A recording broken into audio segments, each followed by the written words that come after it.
Vous arrive-t-il parfois de ressentir le besoin irrépressible de tout quitter? Certaines personnes l'ont fait, et elles ont même construit des maisons pour s'en accommoder. Et c'est d'une beauté à couper le souffle. Voici les armes des Moulafa, ici à dormir au sommet d'une falaise rocheuse ou nager autour d'une île privée. Ces maisons sont faites pour les ermites au style bien affirmé. Voici donc un aperçu de 20 francs à maison de personnes qui détestent le monde extérieur. La beauté du Crystal Mill. Une cabane isolée dans les bois pourrait être tout ce dont vous avez besoin pour fuir les gens et leurs problèmes effrénés. Le Crystal Mill pourrait être votre solution, si personne d'autre ne l'occupe déjà. Vous pouvez trouver ce magnifique morceau d'histoire fonctionnelle juste à l'extérieur de Marble, dans le Colorado. C'est l'endroit parfait pour fuir la ville et retrouver une version plus chaleureuse de la nature. Cette structure fragile en bois branlant a en réalité 127 ans et continue de tenir debout. C'est un lieu historique important pour de nombreux amateurs du site, certains ayant même fondé la Crystal Mill Foundation pour assurer la préservation du bâtiment. Elle est entourée de bosquets de trembles et d'une petite cascade menant à un bassin naturel de bonne taille. Le Crystal Mill est l'un des sites les plus visités du Colorado depuis au moins 50 ans. La fondation consacre temps et ressources à tenter d'acheter le moulin, sa base rocheuse ainsi que toute la zone alentour auprès de la famille locale détentrice du titre de propriété. L'histoire du moulin remonte à 1892. Il servait à l'origine de centrale pour la Sheep Mountain Mining and Tunnel Company jusqu'en 1917. En 1985, le Crystal Mill a été inscrit au registre national des lieux historiques. Aujourd'hui, si vous voulez admirer la vue imprenable et même y séjourner à l'écart de tout, vous pouvez peut-être le louer pour le week-end. Si toutefois il est disponible, bien sûr. Le sujet manquant du jour. Eh bien, vivre ici est certainement un moyen d'éviter toute interaction sociale. Il semble que quelqu'un ait construit une cabane au sommet d'une montagne. C'est vrai que vous ne risquez pas d'avoir un voisin qui vienne vous demander du sucre, mais il doit faire sacrément froid là-haut. Et comment se chauffer? Peut-être que cette idée de cabane en montagne n'a pas été totalement réfléchie. Ou alors la personne qui l'a construite aime vraiment le froid et la solitude. La montagne semble être le Cervin, en Suède, un lieu également adoré par Walt Disney au début des années 1900. Il l'aimait tellement qu'il a reconstruit la montagne dans ses 2 grands parcs à thème. Peut-être que cette cabane lui appartenait. Si quelqu'un pouvait bâtir une maison au sommet d'une montagne, ce serait bien lui. Mais alors, qui l'a entretenue depuis? Peut-être qu'elle n'est plus aussi jolie que sur cette photo. Elle pourrait bien appartenir à quelqu'un d'autre. Qu'en pensez-vous? Qui vit là-haut et pourquoi? Y tenteriez-vous l'expérience si vous le pouviez? Dites-nous ce que vous en pensez en laissant un commentaire avec le hashtag #EveryoneMissingTopic. Et saviez-vous que si vous écrasez le bouton j'aime, vous abonnez et cliquez sur la cloche de notification, vous avez plus de chances de gagner à la loterie? Alors, qu'attendez-vous? Un ermite tueur de dragons. Il faut vraiment détester le monde extérieur pour choisir de vivre dans les falaises d'un immense rocher. L'ermitage de San Colombano se trouve dans la commune de Trambileno, en Italie. Il a la chance d'être protégé des éléments naturels par un toit entièrement formé de roches naturelles. Selon la légende, un ermite religieux nommé San Colombano serait arrivé ici au XIVe siècle. Peu après son arrivée, il aurait sauté à l'action et terrassé un dragon qui attaquait des enfants en train d'être baptisés dans la rivière en contrebas. Depuis, un véritable sanctuaire pour les ermites religieux y a été installé, ce qui explique son nom. Il faut emprunter un chemin abandonné à pied pour s'y rendre, car il n'est pas accessible aux véhicules modernes. L'ermitage est situé à mi-hauteur d'une falaise à environ 120 mètres, soit presque 400 pieds. Il y a un petit sentier qui vous mène au pied de la structure, suivi de 102 marches taillées directement dans la roche, au cas où la montée ne vous aurait pas déjà épuisé. Certains documents affirment que la structure précède San Colombano et que les premiers occupants auraient vécu ici dès le 1er siècle, autour de l'an 753 après Jésus-Christ.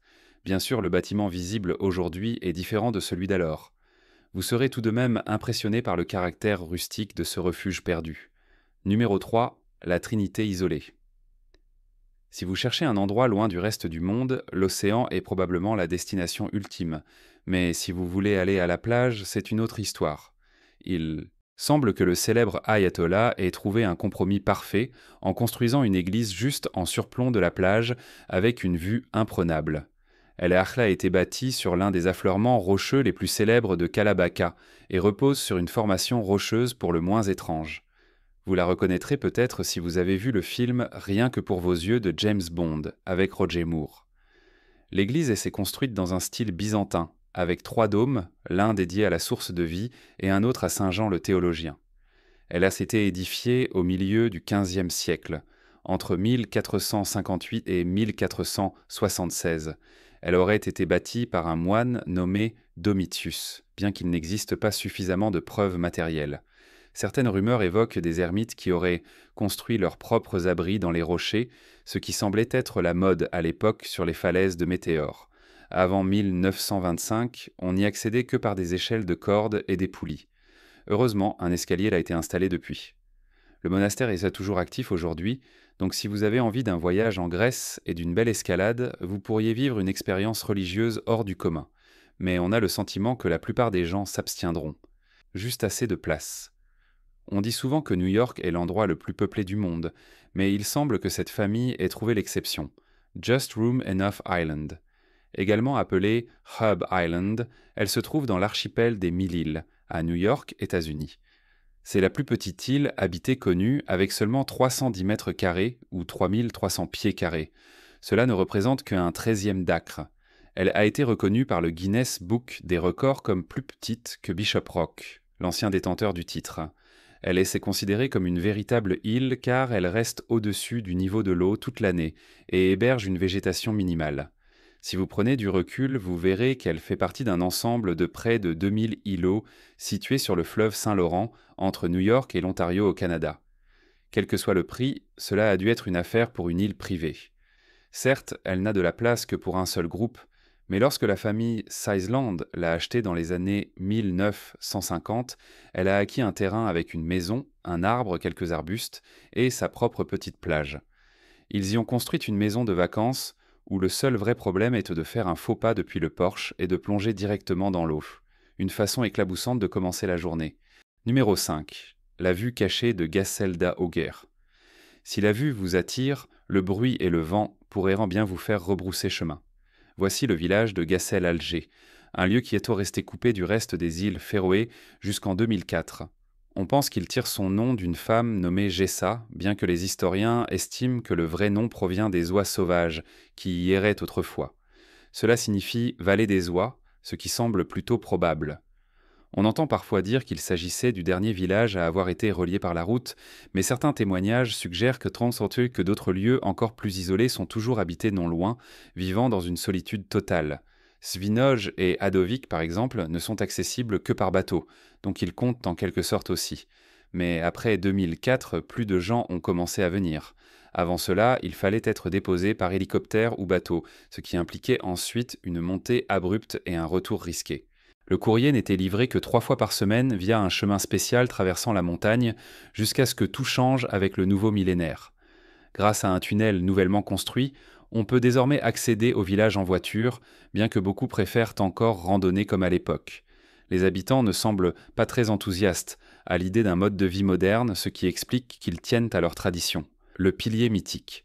Vivre sur un pilier peut sembler étrange, mais grimper à 40 mètres de haut, c'est peut-être suffisant pour sentir la séparation entre ciel et terre, comme certains moines qui y consacrèrent leur vie religieuse. Ces moines vivaient au sommet du pilier de Kachki, dans les collines du centre de la Géorgie. Le pays, pas l'État américain. Cette colonne rocheuse unique est devenue une zone mythique, attirant des dévots en quête d'illumination spirituelle.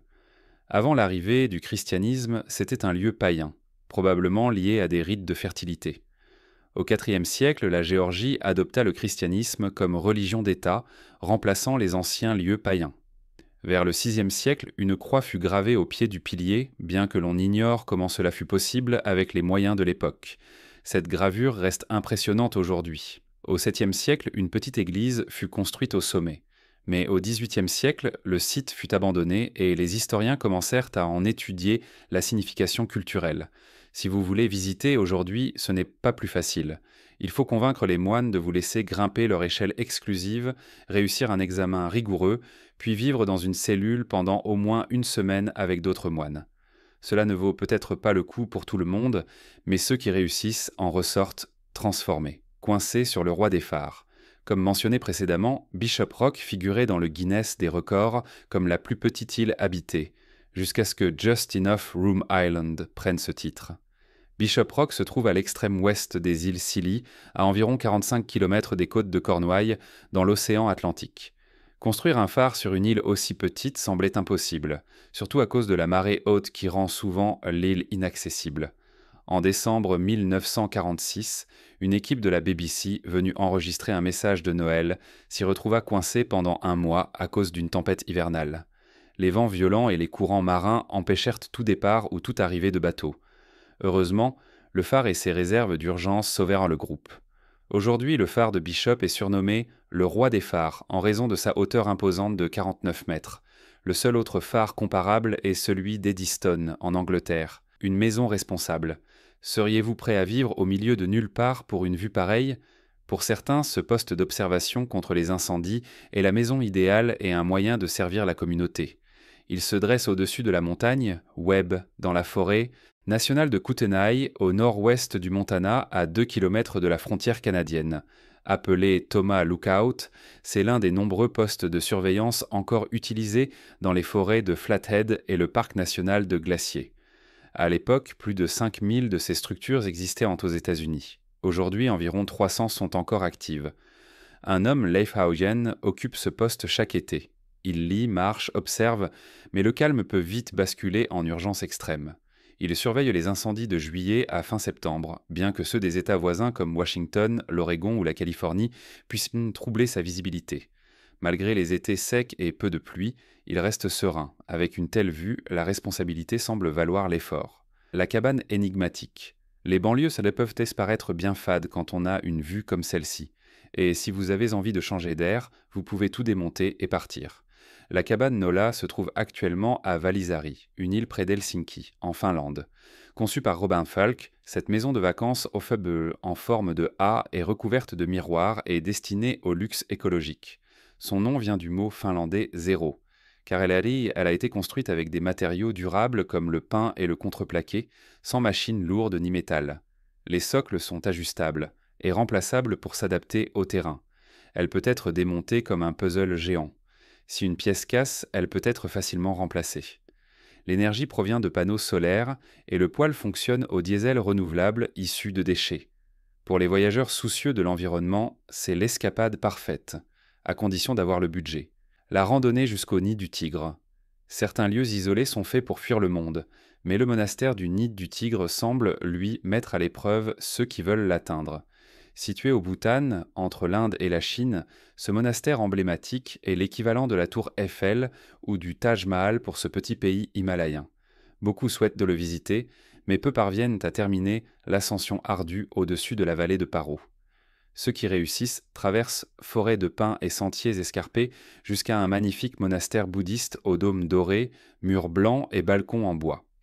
Tous les Bhoutanais doivent en faire ce pèlerinage au moins une fois pour la chance et la prospérité. Le monastère a été construit en l'honneur de l'homme qui a introduit le bouddhisme au Bhoutan. Selon la légende, il serait arrivé du Tibet sur une tigresse volante et aurait médité ici pendant exactement 3 ans, 3 mois, 3 semaines, 3 jours et 3 heures. Depuis sa première construction en 1692, il a été reconstruit plusieurs fois, notamment après un incendie en 1998. Les habitants disent que les bâtiments sont temporaires, mais que leurs croyances sont éternelles. Tant qu'ils continueront de visiter ce lieu sacré, ils le reconstruiront encore et encore. Avec un peu de chance, vous les verrez à leur meilleur moment. Les monastères de météores. Dans certaines religions, la prière peut se faire à peu près n'importe où. Il semble que ces architectes aient dû pousser ce concept à l'extrême en construisant des églises et des monastères dans certains des endroits les plus fous et isolés.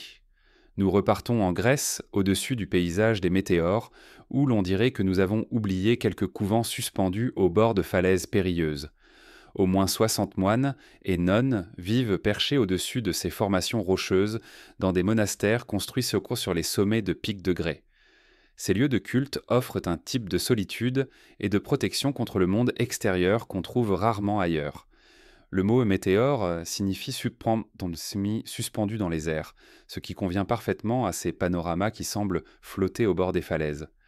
À l'une des entrées de grottes se trouve en fait la plus ancienne structure artificielle connue au monde, un mur estimé à 23 000 ans. Si peu de gens connaissent cet artefact historique, c'est probablement à cause des incroyables structures construites à proximité depuis. Au fil du temps, 24 monastères ont été érigés sur des piliers escarpés comme forme de protection. Cordes, poulies, paniers et échelles enroulées étaient essentiels pour préserver le site des intrus et envahisseurs. Les moines réfugiés ici fuyèrent littéralement la persécution en adoptant une vie recluse pour expier leurs péchés. Beaucoup ne communiquaient même pas entre eux, préférant vivre isolés dans des monastères séparés.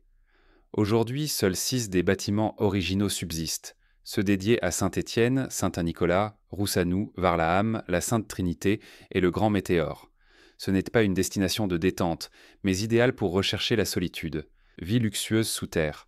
Si vous devez vivre seul longtemps, autant vivre dans le luxe. Cet abri anti-atomique à Las Vegas a tout prévu pour un séjour amusant et confortable, au cas où le monde extérieur sombrerait dans le chaos. Il a été construit pour Gerard Henderson, cadre chez Avon Cosmetics, qui ne voulait pas d'un abri gris et ennuyeux comme ceux des autres riches de l'époque. Son bunker de l'ère de la guerre froide fait près de 1400 mètres carrés. Il comprend 2 salles techniques, 2 escaliers, un ascenseur, le tout enfoui à 8 mètres sous sa maison principale à 4 chambres. Difficile d'échapper à quoi que ce soit à Las Vegas, mais ici on fait un grand pas vers l'isolement. Construit en 1979, il possède tout le confort imaginable. 5 chambres, 6 salles de bain, une piste de danse et même une piscine avec décor peint, imitant l'extérieur. Plusieurs propriétaires s'y sont succédés, chacun laissant probablement sa marque. Aujourd'hui, il est géré par la Société pour la préservation des espèces quasi éteintes. Son président, Mark Volker, habite actuellement la maison de surface. Si vous cherchez un bunker luxueux et bien équipé, la maison est en vente pour environ 18 millions de dollars. Le lieu idéal pour éviter les gens ou recevoir des VIP triés sur le volet. Où d'autre trouverez-vous un terrain de golf intérieur, une piscine et du réseau téléphonique souterrain, une maison indestructible. Voici une maison sécurisée qui ferait pâlir celle des films. Sécurité maximale, aucun compromis. Elle a été construite à Varsovie, en Pologne, par l'architecte Robert Konieczny du groupe Kondbeka Promes. Selon le groupe, la priorité absolue du client était de se sentir en sécurité, que personne ne puisse entrer ou sortir sans autorisation et de garantir un fort sentiment de protection. Cette vision a dicté la conception et la performance du bâtiment tel qu'on le voit aujourd'hui. La forme de la maison est celle d'un cuboïde, avec des murs extérieurs mobiles. La maison peut s'ouvrir pour révéler un jardin et une cour qui n'existent que lorsque les murs se déplacent.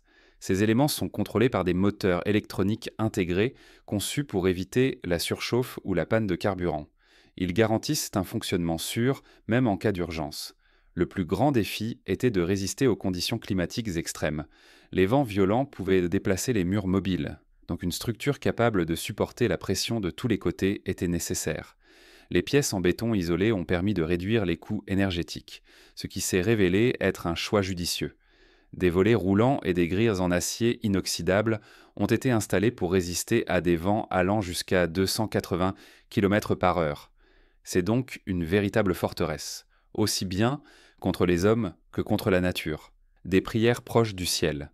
Ce monastère suspendu dans les airs ressemble à d'autres que nous avons vus, mais on pourrait dire qu'il dégage une aura encore plus sacrée. Plus il s'élève, plus ses fidèles sont proches du ciel, du moins selon certaines croyances. Les premiers lieux saints de ce genre remontent au XIe siècle. Celui-ci a été bâti par un empereur du nom de Jean Eurus, devenu moine par la suite, et qui a reconstruit le monastère avec 23 autres. L'édifice d'origine avait la forme d'une croix, avec une petite chapelle dédiée à Saint Jean-Baptiste, taillée dans la roche. Si vous aimez l'art et l'histoire, vous apprécierez certaines œuvres bien préservées que les moines côtoient sans y prêter attention dans leur quotidien. Ce monastère est situé à seulement 10 minutes à pied du monastère Agios Stéphanos et se dresse sur une colonne rocheuse comme d'autres sanctuaires isolés. On ne sait pas exactement quand il fut construit, mais des archives signalent un bâtiment en haut du rocher dès 1362. En 1909, des archéologues ont découvert accidentellement une crypte cachée contenant des parchemins rares et des codes anciens. Heureusement, ces trésors ont été enregistrés avant que le monastère ne subisse d'importants dommages durant la Seconde Guerre mondiale. Comme beaucoup d'édifices religieux, il a été construit, détruit, puis reconstruit, et on peut encore le visiter aujourd'hui. Vivre sur les flancements de montagnes. Avez-vous déjà pensé à tout quitter pour vivre loin de tout ? Les possibilités sont nombreuses. Si vous voulez vous installer quelque part, autant réduire votre périple au minimum. Certaines de ces maisons attirent votre attention. Elles semblent offrir un mode de vie luxueux, surtout si vous n'attendez pas de visiteurs. Certaines sont perchées dans les Spanish Peaks, d'autres plus discrètes dans les montagnes du Colorado. Vivre à flanc de montagne a ses avantages, mais aussi de nombreux risques. D'abord le coût. Rénovation, électricité, eau chaude et tout le confort moderne coûteront cher à long terme. Des panneaux solaires seraient improbablement plus économiques que l'électricité à ces altitudes. Mais que faire quand il pleut des jours entiers, ou quand les nuages couvrent tout le ciel? Cela mène à un autre problème fréquent, les glissements de terrain causés par la pluie et le vent. Une maison au bord d'un précipice est belle par temps clair, mais en cas de tempête, cela ressemble à un effondrement annoncé. Vivre en banlieue a ses défauts, mais le luxe a toujours un prix. L'évasion parfaite. Si les montagnes sont agréables et isolées, la plage est l'endroit idéal pour s'amuser au soleil. Une plage privée est le lieu rêvé pour s'éloigner de la société tout en profitant d'un bon moment. Le parc Hyatt Maldives, à Araha, est une escapade luxueuse pieds nus au cœur de l'océan Indien. C'est une station balnéaire familiale et respectueuse de l'environnement, offrant une vue spectaculaire et des prestations encore meilleures. Il est considéré comme le meilleur des complexes Hyatt, classé en catégorie 7 pour les récompenses Hyatt. Il faut vraiment être un passionné de voyage pour se permettre ce genre de luxe, certains affirmant qu'il faut débourser 30 000 points World of Hyatt par nuit. En dollars américains, cela équivaut à environ 2 000 $ ou plus. Mais tous les clients affirment que cela en vaut la peine. Puisqu'ils détiennent tous des points Hyatt, on l'espère bien. Bien sûr, ces coûts n'incluent pas les frais de déplacement qui peuvent s'accumuler rapidement étant donné que la plupart des gens vivent loin de l'océan Indien. Le charme de cette destination, au-delà d'être une magnifique escapade balnéaire, réside dans l'isolement qu'elle procure vis-à-vis du monde extérieur. Y séjourner, c'est comme entrer dans un paradis dont on ne ferait que rêver dans le monde réel. Vous bénéficiez même d'un hôte personnel dans votre villa, prêt à satisfaire tous vos besoins comme un majordome dans un manoir. Si ce n'était pas pour le prix exorbitant, nous serions déjà en train de faire nos valises. Un diamant dans le désert. Les villes fantômes portent bien leur nom, en raison de l'absence d'habitants. Pour cette raison, ce ne sont pas les endroits les plus idéaux pour y vivre, mais elles sont parfaites pour éviter tout contact humain. En Afrique du Sud, une ville fantôme se distingue dans un endroit appelé Komenskap, en Namibie. Proche de la côte d'Es, c'est Terstaarzan. Squelette, elle a d'abord été une gare ferroviaire allemande prometteuse avant qu'un événement ne change tout. En 1908, un cheminot découvre une poche de diamants sous les rails. Une ruée vers le diamant s'ensuit et la ville prospère pendant toute une génération. Des familles et commerces s'y installent, transformant ce point de transit en un véritable havre. L'eau douce acheminée par le rail permettait aux habitants d'avoir des pelouses, des jardins et même des piscines en plein désert. Pendant un temps, la ville avait le revenu par habitant le plus élevé au monde. En 1912, elle avait produit 1 million de carats, soit près de 12% de la production mondiale. Avant son déclin, les 1300 habitants avaient extrait plus de 5 millions de carats au total, augmentant considérablement leur richesse. Mais comme toutes les bonnes choses ont une fin, les diamants ont fini par s'épuiser et une autre mine plus rentable a été découverte à proximité. Les familles sont alors parties, incapables de maintenir leur style de vie. Aujourd'hui, on peut encore visiter la ville, témoin de la brièveté de la richesse, et un refuge parfait loin de tout, sauf du sable. Numéro 18. La paix sur la plage. Il y a quelque chose de magique dans les plages isolées. Certes, vous ne croiserez pas de mannequins en maillot, ni ne mangerez de burgers locaux, mais c'est un petit prix à payer pour entendre les vagues, le vent et les sons de la mer. Tristan da Cunha est une petite île, où ce rêve peut devenir réalité. Elle ne fait que 100 km² et fait partie d'un archipel volcanique dans l'Atlantique Sud. La terre la plus proche est à plus de 1900 km, ce qui garantit une tranquillité absolue. Découverte en 1506 par le navigateur portugais Tristan da Cunha, l'île ne fut cartographiée qu'en 1767. La première colonie s'établit en 1810, puis l'armée britannique prit possession de l'île en 1816. En 1867, elle fut rebaptisée Édimbourg des Sept Mers en l'honneur du duc d'Édimbourg. Pendant la Seconde Guerre mondiale, elle servit de base secrète pour la marine britannique. En 1961, une éruption volcanique força une évacuation suivie d'une tempête majeure au début des années 2000.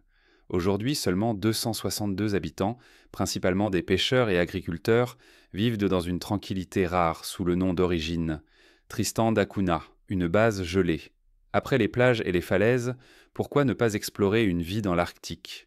Peu de gens s'y aventurent, mais certains y survivent, et y vivent plutôt bien. Regardez cette station côtière en Antarctique, la station McMurdo.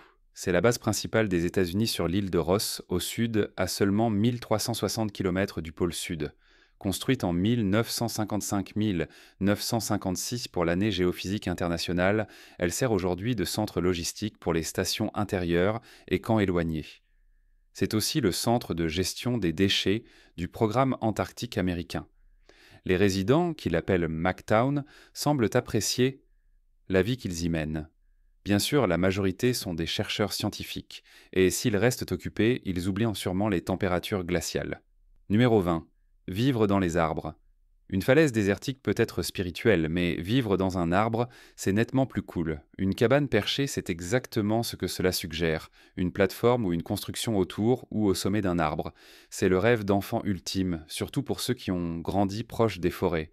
Vous ne verrez pas grand monde là-haut, mais vous entendrez sûrement un oiseau chanter ou verrez un écureuil chercher son repas. Il faut aimer la nature pour vivre ici, mais c'est aussi l'endroit idéal pour observer les étoiles sans pollution lumineuse. Pas besoin d'être un singe pour grimper, mais ne soyez pas surpris si l'un d'eux veut devenir colocataire. Les maisons prennent toutes les formes, mais il faut de la dévotion pour transformer une maison en foyer. Et certaines maisons sont tout simplement mieux sans trop de monde. Alors, laquelle de ces habitations vous attire? Préférez-vous vivre dans les airs, sous terre ou sur la mer? Le monde offre tant de choix, mais ils ont tous un prix.